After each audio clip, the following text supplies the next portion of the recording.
വിദ്യാധനം സർവധനാൽ പ്രധാനം. വിദ്യാഭ്യാസ രംഗത്ത് ഉറച്ച കാൽവെപ്പുമായി ആത്മവിശ്വാസത്തോടെ മുന്നേറാൻ വിജയ കോളേജ്. പരിചയസമ്പന്നരായ അധ്യാപകരുടെ കീഴിൽ ചിട്ടയായ പരിശീലനം നൽകി ഭാവിയിലെ വാഗ്ദാനങ്ങളാക്കി മാറ്റുന്നു ഓരോ വിദ്യാർത്ഥികളെയും. Vijaya college, near bus stand, Chelakkara. Formerly Vijaya tutorial college since 1960.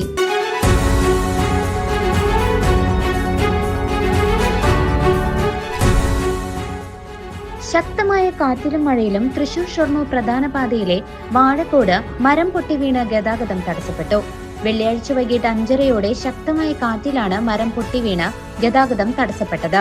തുടർന്ന് Vadakkanchery highway SI Nandan, senior police ഓഫീസർമാരായ പ്രിൻസ്, എൽസൺ, വിഷ്ണു എന്നിവരുടെ നേതൃത്വത്തിൽ പോലീസും നാട്ടുകാരും ചേർന്നാണ് മരം നീക്കം ചെയ്ത് ഗതാഗതം പുനഃസ്ഥാപിച്ചത്.